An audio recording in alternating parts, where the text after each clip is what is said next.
Помимо жилых домов, городов и поселков, война уничтожает детство. В третьей серии нашего цикла о беженцах из Украины я расскажу о семье журналиста и специалиста по правам людей с ограниченными возможностями Олега Трачука. Наш герой – отец двух девочек с аутизмом. Он увозил их от военных действий дважды – в 2014 году из Луганска и в 2022 из-под Киева. Ради безопасности детей он дважды отказывался от успешной карьеры – главного редактора республиканского СМИ и омбудсмена в Киевской области. В феврале 22 года он рвался в ополчение. В итоге он оказался с детьми и женой на окраине Швеции, где в третий раз пытается построить жизнь заново. Это наш цикл про беженцев. Его не очень хорошо смотрят даже на моем канале, и я понимаю почему. Вокруг происходит много ужасного, и запускать в свою жизнь личные истории тех, кто пострадал от войны, многим не хочется. Тем более, что и непонятно, что сейчас можно сделать, чтобы им помочь. Но мне кажется важным этот цикл. Главные жертвы войны – это мирные люди, это дети. Люди, которые жили своими жизнями, планами и мечтами, справлялись со своими проблемами, развивали свои таланты. А потом Путин прислал танки, и все это стало неважно. Все превратилось просто в воспоминания о когда-то счастливой, мирной жизни. И люди эти, которым наши танки испортили жизнь, точно такие же, как мы с вами, как наши соседи, родители, учителя в школах. Давайте послушаем одну историю, одну из миллионов. Олег, здравствуйте. Добрый день.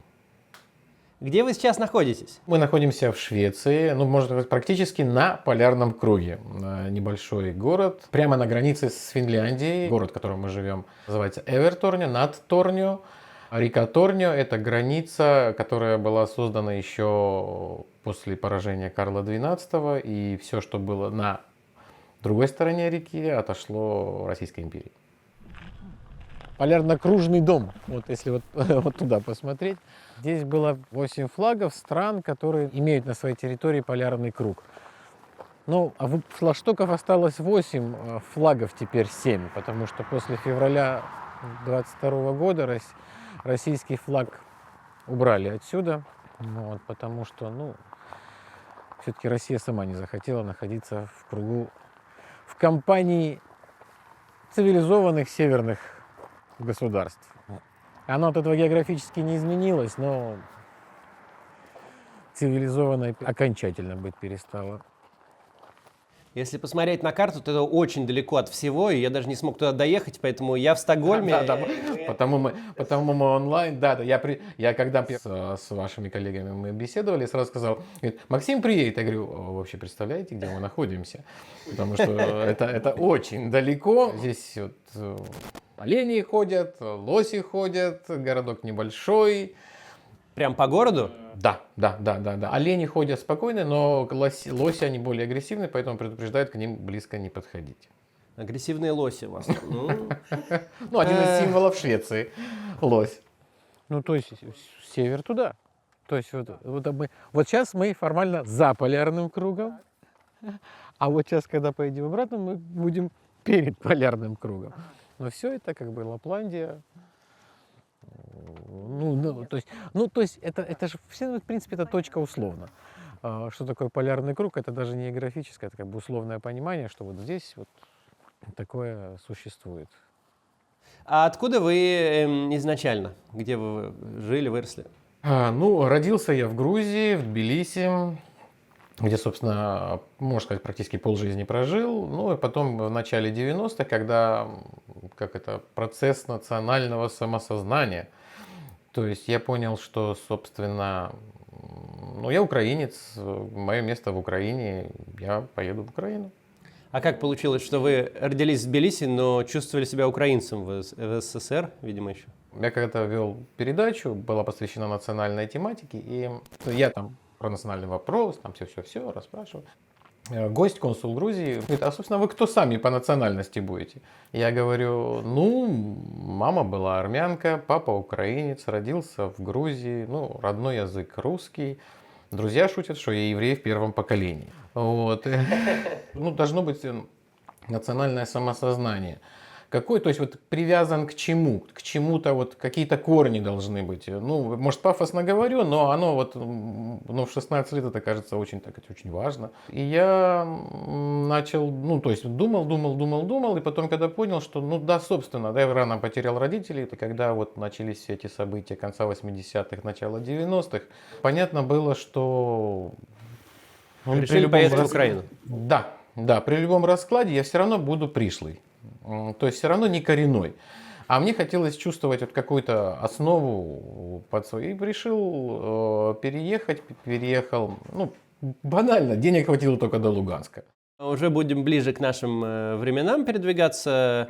Чем вы там занимались, ну вот так скажем, уже ближе к нашему времени? Ну, я поступил на этот колледж, техникум, как по-старинке называлось, то есть это было 84 год, а потом, отслужив в армии, я вернулся и поступил уже в университет на подъемно-транспортные машины и оборудование. А параллельно я поступил на тогда поддержка русскоязычного населения, и в Тбилиси открылся филиал Московского университета.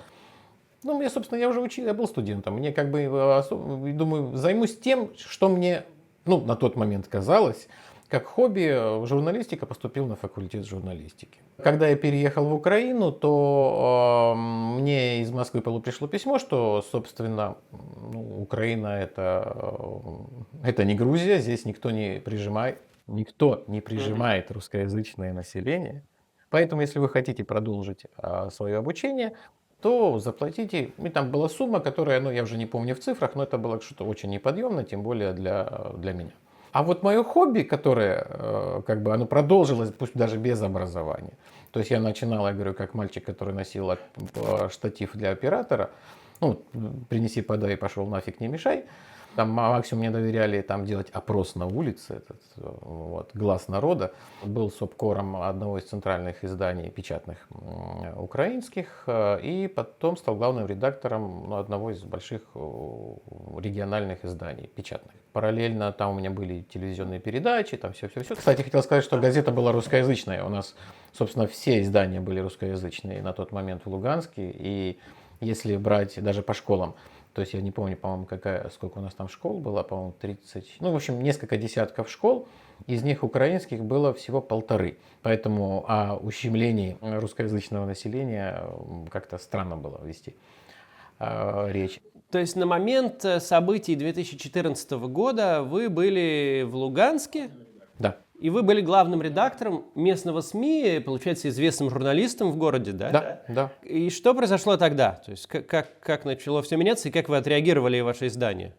В принципе, в голове твоей разделились, вот твои друзья, знакомые, коллеги разделились на две части. Те, кто за русский мир, ну, за то, чтобы он пришел, и против. Было много людей, кто был за тогда, или все-таки их было не так много? Было много одурманенных крымской легкостью.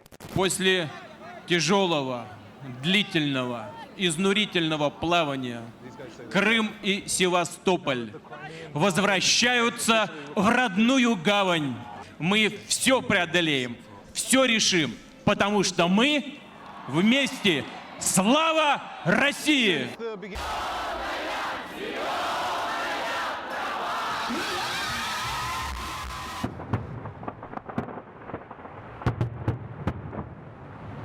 Надеюсь и уверен, что люди, проживающие в Крыму, почувствуют и материальные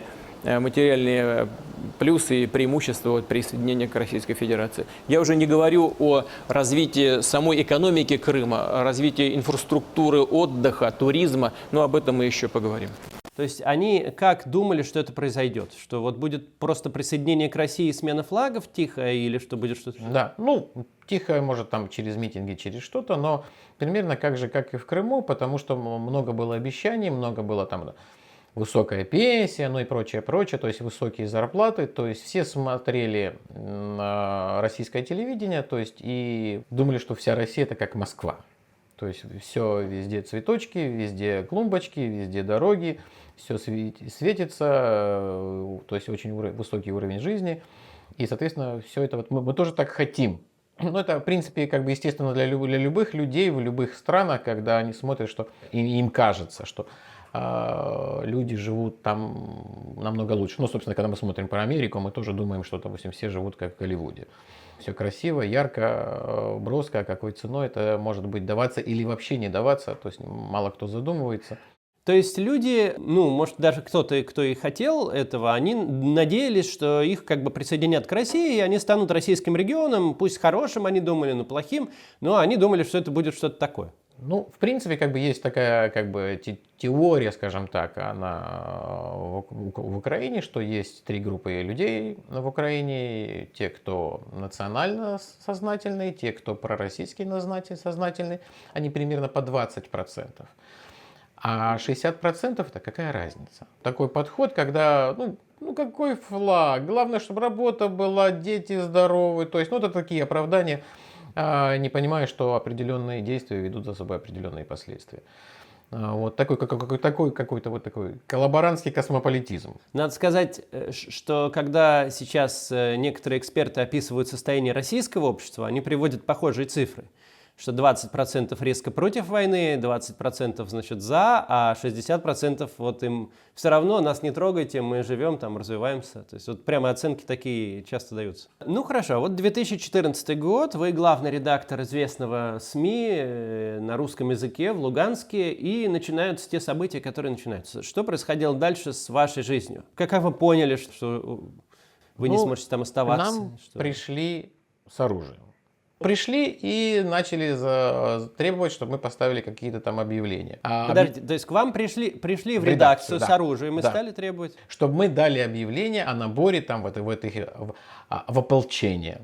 Бухгалтер у меня очень смелая такая, хоть и в возрасте женщина, сказала: хорошо, поставим, и выписала им счет.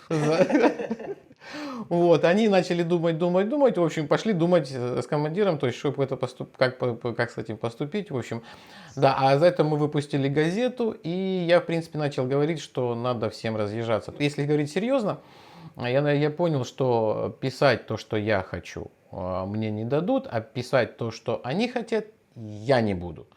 Поэтому, ну, это бессмысленно, то есть, проще свернуть редакцию. Я бухгалтеру своему сказал, чтобы она всем выписала премии, отпускные, надбавки, там, выслуги, то есть обнулила счет и всех отправить в отпуска. А как вы лично вот приняли решение уехать и как уезжали? Я формально взял отпуск. Хранил. В связи со всеми этими переездами он у меня где-то затерялся.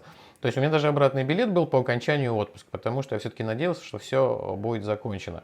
Для меня поворотным моментом было, когда украинские войска уже даже на части Луганска были, но в это время зашли российские войска, и я понял, что все это, то есть начинается жесткая мясорубка, вот как сейчас помню этот момент. То есть мы жили на даче в Киевской области, я сел на ступеньки, я понимал, что я не знаю, что делать. То есть вот, что дальше? То есть вот мы приехали, джинсы, шорты, 2 футболки, кеды на мне были, тапочки, ну, собственно, из всей амуниции, потому что, из имущества все, что было. И я не знал, что делать. А сейчас за мной семья, жена, 3 детей, причем 2 детей, 2 дочки у меня с аутизмом, то есть это накладывает определенные сложности. То есть я понимал, что я паровоз, который должен тянуть весь этот, это не тяжесть, это ответственность. И я несу ответственность за этих людей, и когда не только ты, твои друзья, твои знакомые, на того, кого ты мог рассчитывать, оказываются точно в такой же ситуации. И вот тебе даже звонить некуда. У меня до всех этих событий у меня телефон не умолкал. У меня он разряжался в хлам, потому что нужно было, то есть постоянно отвечать. Я даже как бы уже на каком-то этапе начинал нецензурно выражаться, когда раздавался очередной звонок. А тут вот раз, и телефон замолчал. Никто не звонит. То есть еще психологически ты никому не нужен. Что делать? Куда пойти? Куда податься? Но надо что-то делать, надо что-то как-то действовать. Нужно элементарно кормить семью. Постепенно начинаешь в этом выкарабкиваться. Пошел, уже не главным редактором, рядовым журналистом.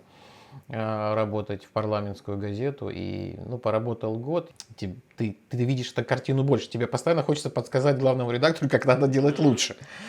А параллельно я делал что-то, я понимал, что нужно помочь своим детям. Как я могу это помочь дяде? То есть не имея ни денег, ни каких-то связей, ни каких-то возможностей. То есть придумывать что-то не своим детям, а вот что-то для многих детей, в котором будут участвовать твои дети. Первое лето, которое мы были, мы понимали, что мы никуда не можем уехать. То есть, ну, как вот отдохнуть. А для таких деток это закрываться в 4 стенах хуже ничего нету. То есть, ну, это фактически такое заключение у них. То есть начинается полная деградация. Я придумал вот в парке, вот мы жили в Броварском районе, в Бровары это районный центр под Киевом, вот, и придумал, что вот дети такие с особенностями смогут собираться и там 2 часа играть. Ну, для этого нашел местную общественницу, мы вместе нашли спонсоров, которые купили какие-то игрушки, мы просто ленточкой в парке ограждали это, что-то с ними играли, и мои дети в том числе, что для меня очень важно было. Замість класичної лінійки сьогодні на дітей чекали аніматори. Відзначали День знань запальними танцями та цікавими розвагами. Главная реабилитация – это позитивные эмоции. Это мы хорошие, добрые дела, позитивные эмоции, смех, веселье. Это самое главное. Ни одной таблеткой это не достигнешь.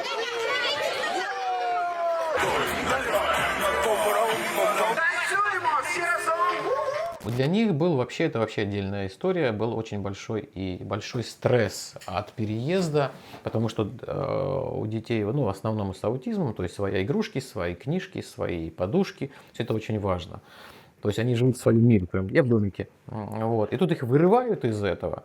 И был, ну, то есть гигантский стресс был. Это просто как будто я сейчас говорю и понимаю, что слово гигантский стресс не описывает то, что с ним происходило.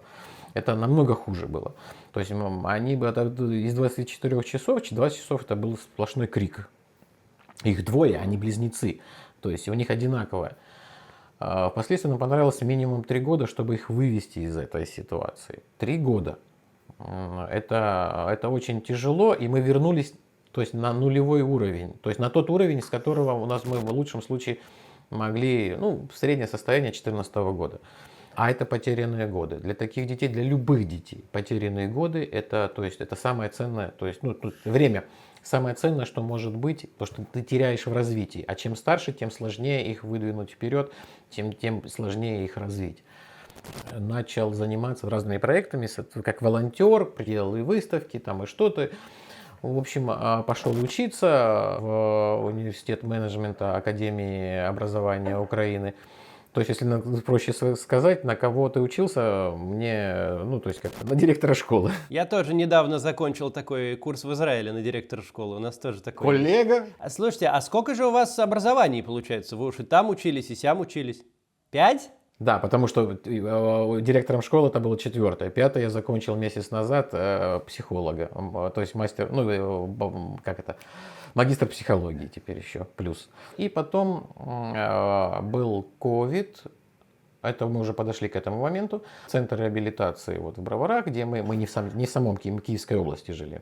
В Броварах ушел из жизни директор реабилитационного центра. Ну, соответственно, мне предложили возглавить его, исходя из образования и, в принципе, как бы в хорошем понимании личной заинтересованности в развитии этого направления, что, собственно, у меня и получалось.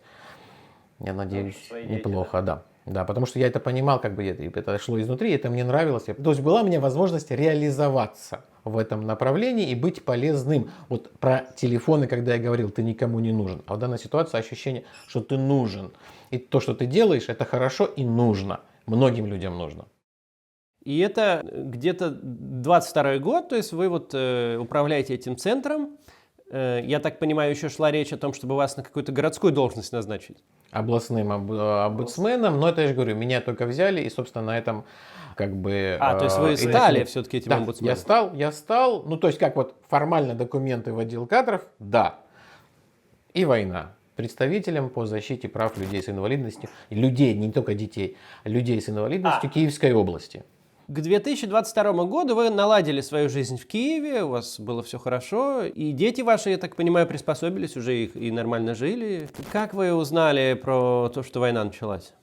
где вы были и что делали? У нас окна выходили на воинскую часть, которая находилась у нас буквально в километре полтора, которая одна была практически, наверное, самый первый удар нанесен. То есть из окон мы видели вот ночью, это в 4 часа, вот эти взрывы. И, конечно, страх, конечно, то есть, ну, естественно, страх не столько за себя, потому что ты не знаешь, что делать, ты не контролируешь ситуацию, ты не можешь остановить эту ракету, ты не можешь остановить, то есть это решение принято. То есть, и первое ощущение было, никуда не поеду, хватит. То есть это уже был бы, ну, тут я не знаю, какой по очередности переезд, не хочу, не буду, все, не поеду никуда. И параллельно ты понимаешь вот желание, надо что-то делать, надо что-то. Ты не можешь ничего сделать. Вот, собственно, вот все эти переезды и сложности дались непросто. То есть, если я так вкратце сказал о сложностях с детьми, когда ты понимаешь, когда ты в сутки спишь по 2 часа, и это длится уже несколько лет, то есть это где-то должно выстрелить. То есть, ну, жена, я не знаю, памятник, как правильно, должен ей поставить при жизни. И долго, надеюсь, очень долгой. Вот, она выдержала, я поломался. То есть у меня диабет, потом диабет на инсулине, потом онкология, потом куча сердечных дел. То есть вот ты понимаешь, что ты весь такой калека, то есть ты оружие в руках твоем неэффективно. Ну, так мне и сказали, иди домой, не морочь нам голову, иди к детям. Не придумывай. То есть вы пытались записаться, но... Да. Но и потом все-таки в тероборону мне позвонили, сказали, что ты же когда-то там был поваром, и то есть как бы будешь командовать кухней. Буду. С радостью воспринял. Из того, что волонтеры подвозили какие-то продукты, потому что войска подходили, то есть, ну, как-то обозы всегда не поспевают, плюс еще там строились оборонительные какие-то сооружения, плюс этим вот людям, которые строили, не военным, тоже нужно же было кормить. Ну и вот мы начали готовить еду из тех продуктов, которые были. Мы пообщались с начальником управления образования. Она разрешила вскрыть, ну как тут все детские сады закрыты, законсервированы, все. Мы в одну кухню. Первые же дни мы, кстати, столкнулись не с проблемой продуктов, не с проблемой, а с проблемой вычислить, где мы находимся. То есть я вначале не понял, зачем мы нужны диверсантам. А потом понял, что это вообще стратегический объект. То есть не нужно запускать 100 снарядов, когда можно подсыпать чего-нибудь в один обед. То есть целое подразделение сразу ляжет. И то есть формально мы работали за закрытыми дверями, ну, то есть в режиме полной секретности. То есть формально детский сад не работал. А мы были на кухне, что-то там постоянно готовили. Туда не подходили российские силы? Подошли вплотную, и вот это первые колонны танковые, которые были, разрушены они прямо, то есть уже фактически на границе города были разрушены. То есть очень часто показывают кадры, которые так показывают. И вот колонна российских танков, которая первая была полностью уничтожена, то есть вот, ну, и там переговоры российских военных, там, а что делать, у нас тут все полегли, там что-то такое, это фактически на границе к городу Броваров. В этот момент, как бы, опять-таки, ты не знаешь, что это будет. И вот мы тут мэр Киева, кстати, ну, хоть и не в Киеве, но мэр Киева, у него инициатива была, с его благословения, скажем, с его техническими возможностями, вывозили семей, где есть дети с инвалидностью, люди с инвалидностью, на поезде в Польшу. И нам предложили, сказали, не хотите, мы буквально за пару часов собрались, группа собралась, вывезли на какие-то запасные пути, там стояло три вагона, нас погрузили, и мы поехали через Ковель, через Волынскую область, выехали в Польшу. И оказались в городе, который называется Хелм. В прошлый раз вы уезжали, с обратный билет у вас был. А в этот раз как думали, что будет все? Ну, если уж так говорить, то мы уже 8, на тот момент 8, сейчас уже 9 лет мы официально бомжи, то есть без определенного места жительства. То есть, поэтому, честно, я не знаю. Когда мы ехали, ну, вот эти пресловутые арестовичи 2-3 недели, оно почему-то давало надежду, что война закончится раньше, чем мы доедем до Польши. Ну, отнюдь, как говорили в старину. Ну, в любом случае, у нас нет тут дома. У нас есть съемная квартира, то есть, из которой, и мы из съемной квартиры в съемные квартиры переселяемся. То есть, вот это ощущение, что твой дом родной, к сожалению, нет, потому что мы и сейчас живем во временном жилье. Ну, как-то, знаете, как перестать, что нужно сделать? Надо перестать просто об этом переживать. Ну, пытаюсь вот, следовать, то есть перестать об этом думать, потому что понимаю, что ну, не смогу я решить эту проблему. Хотя за квартиру до сих пор плачу, потому что все-таки надеюсь. Вот каждый месяц хозяйке отправляю деньги за квартиру. А как вы приехали в Польшу, а дальше как складывалось у вас? Я понимал, что в нашей ситуации именно с девочками нужна именно, чтобы государство была поддержка. То есть вот мы не поехали просто так вот кому-то по доброй воле. Мы плюс-минус это прошли. Когда вначале идет порыв, ой, так хочется помочь. Потом проходит 2-3 месяца, и вот, затянувшиеся гости начинаются тяготеть хозяев. И думаю, это должна быть какая-то программа, то есть, если принимают, то принимают. В конце 90-х я был в Швеции и был поражен их именно социальным направлением. Работы с людьми, с пожилыми людьми, с людьми с инвалидностью. Я думаю, тем более, наверное, вероятно, с детьми с инвалидностью. И вот мы, когда предложили поехать в Швецию, то мы сказали, да, мы поедем в Швецию. Приехал автобус, забрал нас до Варшавы, с Варшавы до Гданьска, с Гданьска паромом до Стокгольма, ну а дальше в руки миграционной службы. Они нас распределили потом. А как на это все дети реагировали, как они это переносили? Памятая о том, что как они переносили в 2014 году все это, вот этот переезд, то есть мы боялись даже тогда в 2014 сумку, что-то хотим убрать, подмести, там сумку, вот это пресловутые эти клетчатые турецкие сумки, то есть передвинуть хотя бы на метр, у них начинался крик, они думали, что мы куда-то едем. Поэтому, когда мы сейчас ехали, мы путешествуем. У нас очень большой отпуск, мы путешествуем на поезде, на автобусе, на кораблике. Вот мы путешествуем. Оно сейчас постепенно, мы уже перестали говорить, что путешествуем, но и не заостряем, что мы останемся. То есть, мы в разных местах бываем, у нас тем более миграционная служба. Вначале в один город, потом в другой город, поэтому вот мы как-то вот так пытаемся выкрутиться из этой ситуации. А сколько лет детям, я не спросил вначале? 11 августа исполнилось девочкам 17 лет уже. 17 лет. Ну, если честно 17. говорить, да, то есть если по уровню, то ты имеешь дело там с 5, с 4, там по разным параметрам, от 4 до 6 лет. Там в разных функциях по-разному. То есть они какие-то физические, они как равнозначны возрасту, а вот ментальные такие вот эти моменты. При этом они не говорят, практически не говорят. То есть какие-то определенные фразы, да, вот это вот вся сложность, я этого не упомянул, не говорят и не понимают речи. Это вот после 3 лет вот той реабилитации мы чуть-чуть начали говорить, отдельные слова начали говорить, началось вот какое-то понимание, но опять-таки они понимают нас, вот если, допустим, условно вы к ним обратитесь, они не поймут, что вы говорите, то есть это вот должна мама сказать, она как переводчица у нас работает, и дай бог здоровья шведам за то, что вот они то есть у них по закону положен таким детям ассистент. И я, как говорится, подкинул идею, говорю, вы не найдете сейчас украино- или русскоязычного человека, который будет сопровождать. Так вот, мама есть, возьмите ее на какую-то там условную работу, чтобы она при них имела, то есть не моральное, а законное право находиться возле них и помогать общаться. То есть у них сейчас в голове полная каша языков, да, то есть у них одно слово может быть украинское, одно русское, одно английское, одно шведское. То есть вот в одном предложении. Вот, в принципе, я чувствую, что такое же, потому что у меня тоже иногда бывает, что сейчас уже идет попытки изучить шведский язык, а мой английский не силен, поэтому он начинает замещать у меня английский шведский. То есть, видно в детстве полочка иньяза коротенькая, и я как представляю, что когда ты пытаешься в нее что-то вложить новое, то приходится сбрасывать книжки с английским языком.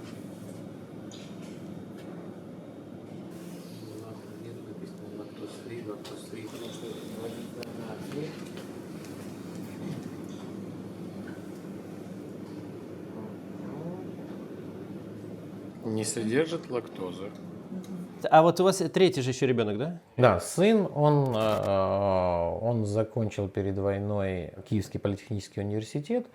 То есть он бакалаврат у него там социология, а магистратура у него была что-то с правительственным электронным управлением. То есть, ну там как-то сложное название, то я тем более еще и надо перевести на русский. Ясно, да. Ну, он, ну, в смысле, он старше, да, я думаю. Да, 25 лет ему исполнилось. Вот он сейчас учится, ну и продолжает учиться. То есть он пошел вот на онлайн обучение. Вот, ну, в принципе, я тоже небольшой специалист в этом.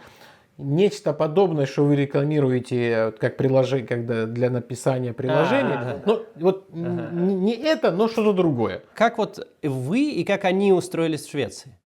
Миграционная служба нас переселяла, потом выделили вот в этом очень отдаленном месте Швеции на полярным кругом. Я, кстати, не знаю, вот прошлой зимой, перед всеми этими, когда начинались только эти все отключения, это блэкаутами, мне говорили, то есть я общался с там, кто в Украине, говорит, не приезжайте, не надо, побереги девочек, перезимуйте там.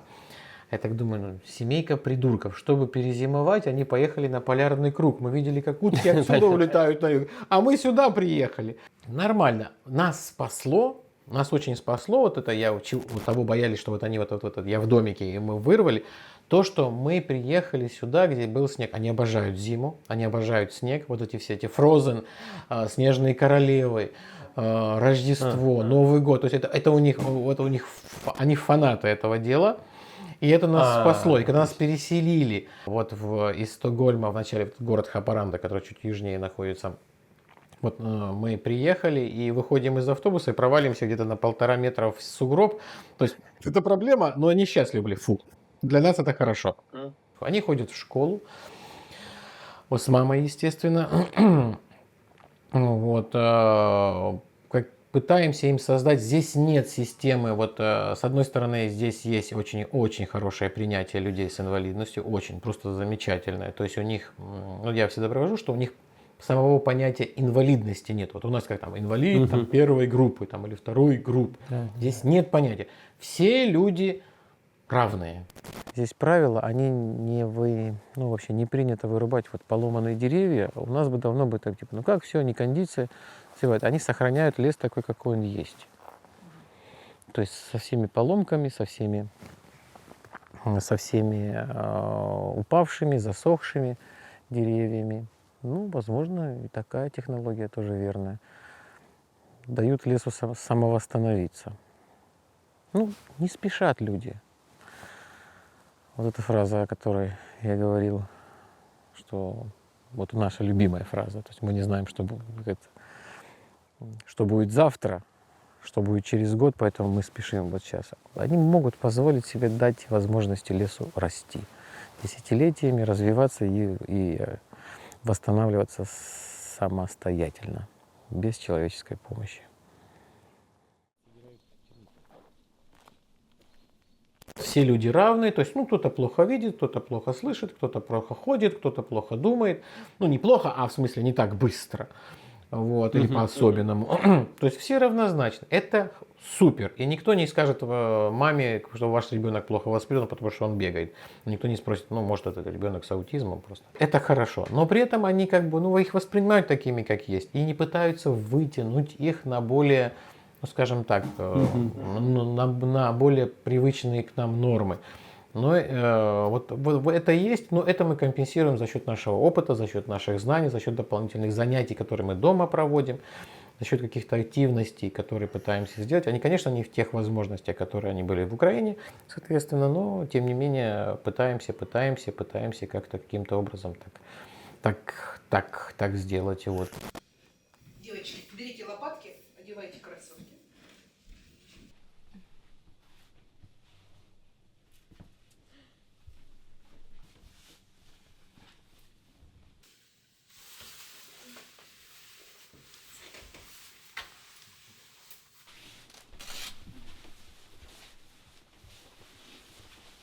И одевайте рюкзак.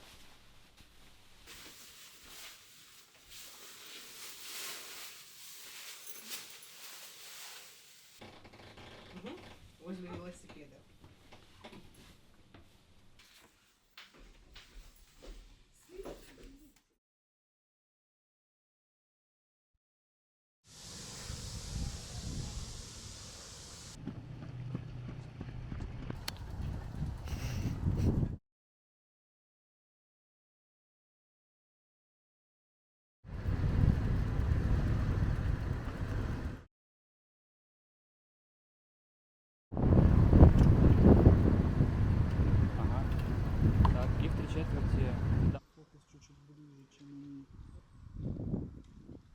надо.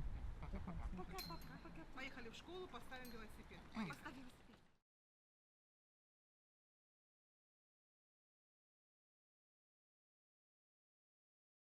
Я пошел работать здесь, вот тоже работаю.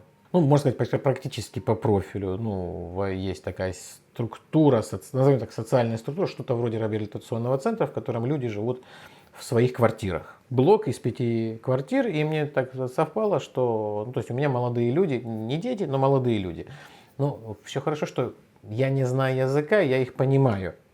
Они, может, не так хорошо говорят, но мне, то есть я, имея опыт, в первую очередь, семейный, я их понимаю, и это мне помогает. Плюс сейчас как бы занимаюсь на курсах шведского языка, что тоже мне, соответственно, помогает.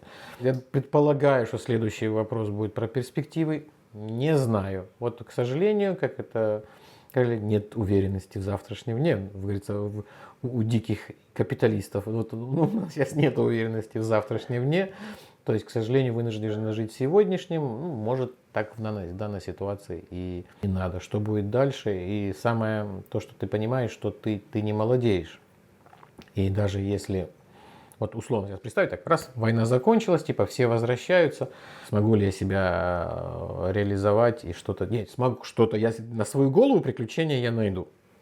То есть я что-то опять придумаю, что-то опять сделаю, что-то опять буду развивать, но будет ли хорошо моим детям с учетом вот огромного посттравматического синдрома в обществе вообще. Находиться вот именно моим дочкам в такой ситуации весьма будет проблематично и даже опасно.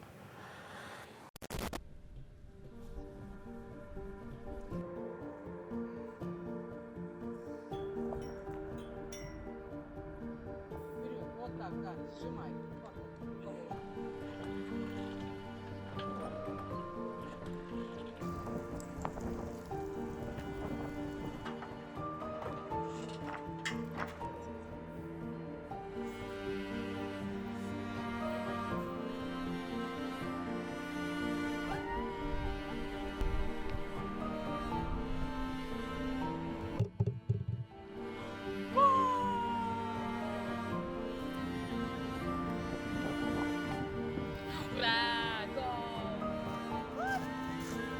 Конечно, здесь красиво, но холодно. Ну, почему любит человек, в отличие от многих существ на Земле, он быстро умеет адаптироваться, независимо от его желания. Если его жизнь заставляет, он начинает адаптироваться ко всему. Ну, холодно, так холодно, будем согреваться. Жарко, будем остывать. Вот, и жить дальше.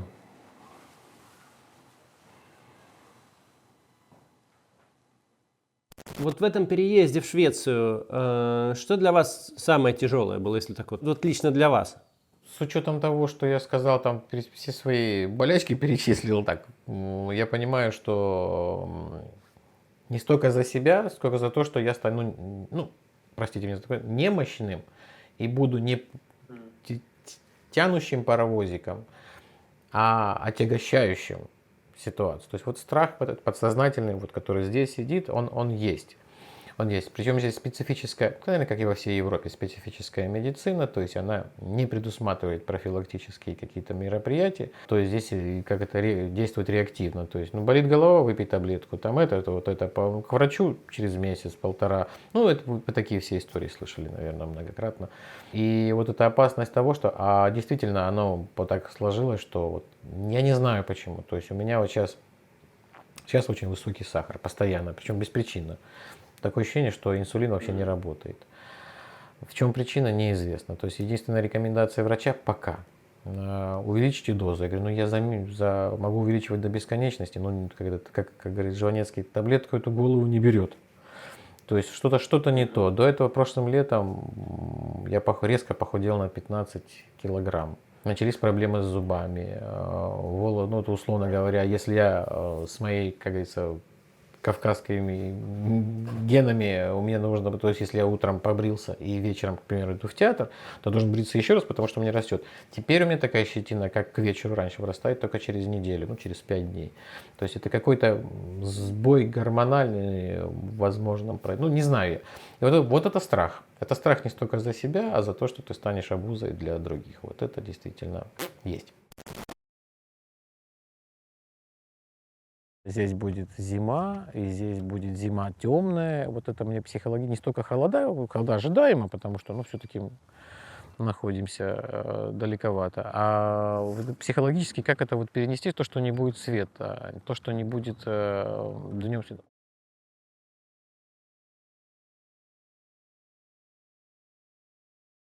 Нормально. То есть, ну, возможно, повторюсь, но человек привыкает ко всему.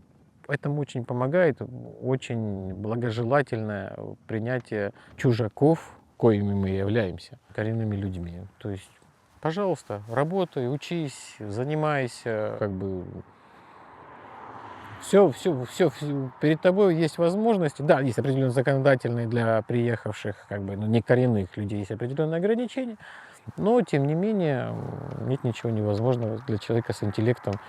Если есть интеллект, то есть желание учиться. Если будешь учиться, значит, будет иметь работу. Если будешь работать, то тогда у тебя проблем никаких здесь не должно быть. Сложность, конечно, язык, ну, то есть это классика. Язык, традиции, непонимание традиций. То есть, ну, тут один рецепт. Разбираться в традициях и понимать чуть-чуть хотя бы язык, начинать изучать язык. Другого рецепта не существует, потому что вставать в позу и говорить, что все козлы и вы неправильные, а мы правильные. Но это вот возвращаемся к 2014 году, это нехватка образования. Ну, я все-таки надеюсь, у меня чуть-чуть образования есть. Я начинаю критически мыслить, понимать и пытаться адаптироваться. Ну, в Тулу, как говорится, со своим самоваром не едут. То есть вот ты приехал сюда, условно говоря, ну, пойми, в чем тут дело. Попытайся вот понять, что почему они вот так поступают. То есть у них темп жизни очень невысокий. Но из-за чего? Потому что нету вот этого волшебного пенделя, который у нас одна из самых фраз, которая мы не знаем, что будет завтра. Вот мы не знаем, что будет через год. А они знают, что у них будет через год. То есть они могут планировать на день, на два, на год. Они знают, что у них будет. Они не переживают из-за этого. И поэтому они спокойно живут. Поэтому и доживают, наверное, до 80 и с лишним лет. Они свою энергию тратят на что-то более интересное. На более важное для себя. Вот и у них... Но это все надо понять, потому что когда мы приезжаем, то есть ощущение, это вот как я всегда так сам себя со стороны смотрю, это вот когда вот один дома, когда этот Маколей Калкин бежит, вот это так машет руками, вот это внутри я. Вот в 14 и 22. Это вот типа что? Вот, ну, то есть это реакция внутренняя, то есть, ну, естественная. Это человек так устроен. Если было бы хуже, если бы у меня не было вот такой реакции на все, потому что не будет реакции, не будет результата. Но хотя при этом понимаю, что я частично сжигаю себя. Собственно, вот так спокойно. Ну, конечно, с моим энергийным украинской, энергийным, как по-русски сказать?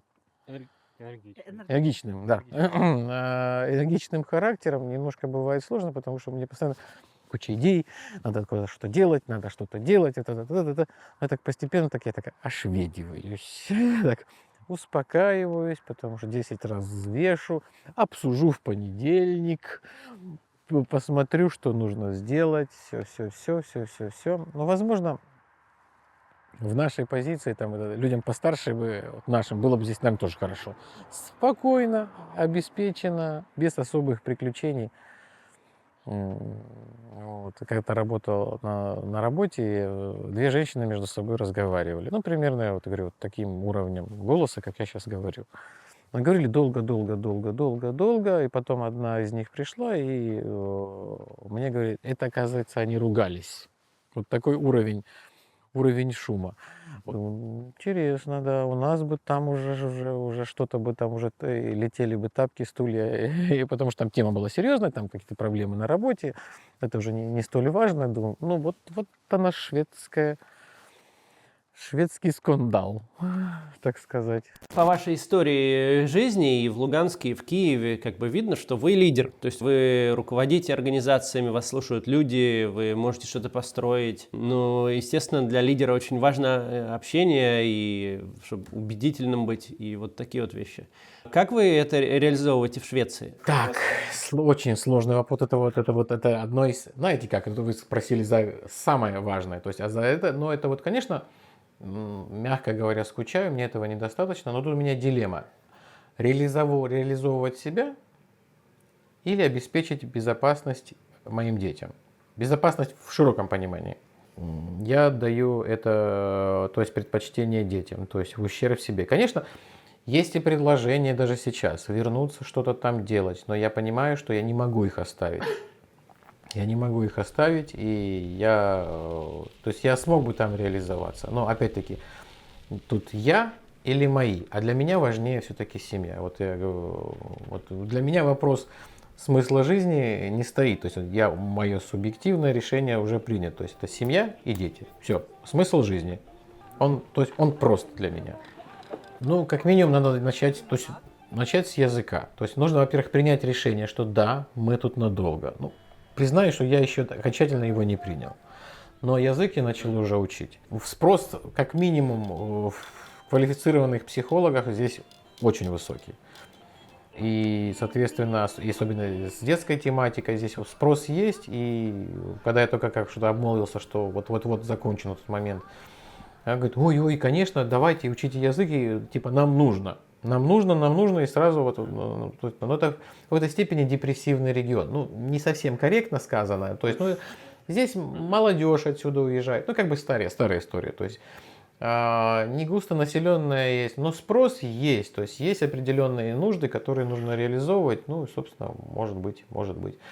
Пытаюсь принимать участие в каких-то онлайн встречах, с кем общаться, говорить, то есть, мою говорливость чуть-чуть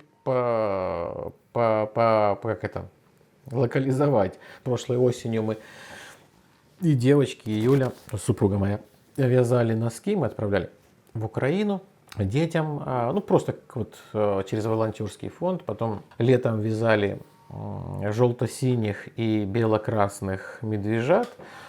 Отправили в интернациональный батальон, в котором служат представители Грузии, Белоруссии, Украины. То есть цвета флагов. Почему бело-красные? Потому что это белорусский и грузинский. Отправили, то есть ребятам было приятно.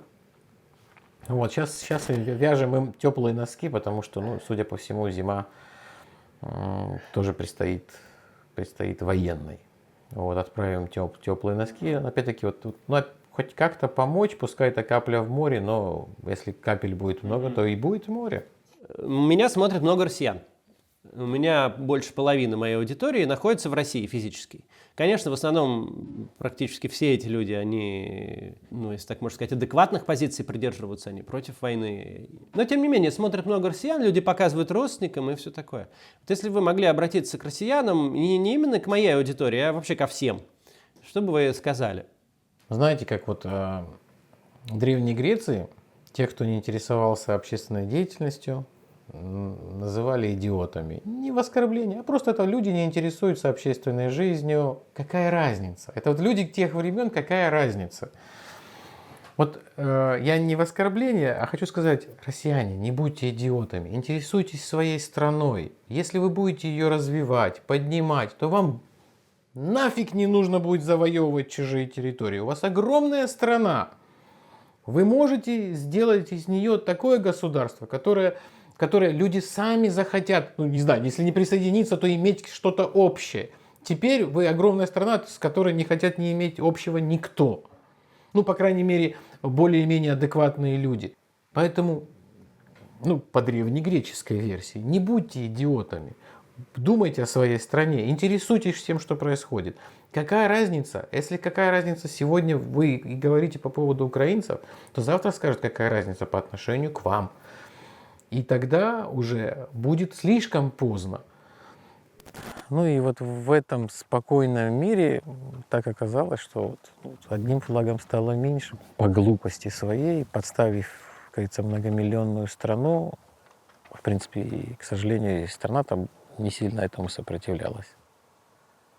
Потому что когда, если возвращаться к теме политики, то Максим не делал видео по поводу оборонительной на юге Украины, оборонительной линии, так называемой линии Суровикина. Вот. И когда я слышу, что это все Путин, не Путин копал эти траншеи, не Путин ставил эти зубы дракона, не Путин минировал эти поля. И только потому, что мы всем покажем Кузькину мать, и потому что Россия великая, меня, честно говоря, немножко раздражает, когда начинают говорить, ну, вообще, как любая страна, что она великая. Значит, если есть великая, значит, есть какие-то мелкие. Или великая культура, значит, есть мелкие культуры. То есть преподносить себя выше остальных, это уже не есть хорошо, и это он не ведет. То есть, ну как же, у нас же великий балет. Ну хорошо, значит, у кого-то мелкий балет получается. Ну, по-украински звучит хорошо. Велика — это, ну, большая. Да, да, в этой позиции, да, она большая страна. Ну, большая.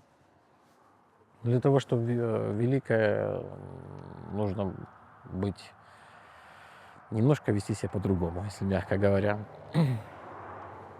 Снятый с полярного круга флаг Российской Федерации – идеальный символ всего, что Россия похоронила, начав войну с Украиной. Европейские амбиции, освоение севера, стремление к нормальному европейскому уровню жизни, не только в Москве и Петербурге, но и в остальных регионах. Мы много говорили с Олегом о системе помощи людям с ограниченными возможностями в Швеции и Украине. И невозможно не прикидывать, как пригодились бы 10,8 триллиона рублей военного бюджета в устройстве жизни российских детей с разными диагнозами и взрослых с инвалидностью. Да и обычных детей, и взрослых тоже. Война к третьему своему году, не имеющая никаких целей и никакого понятного объяснения, испортила миллионы жизней, искалечила сотни тысяч, десятки тысяч жизней унесла. Иногда российские пропагандисты в порыве объяснений состоявшихся побед сообщают нам, что Украина стала самой бедной страной, что Россия смогла таки ей навредить, что люди там страдают, и это, мол, типа достижение. Об этом с ухмылкой недавно говорил и сам Путин. Как Россия могла такое сделать и зачем?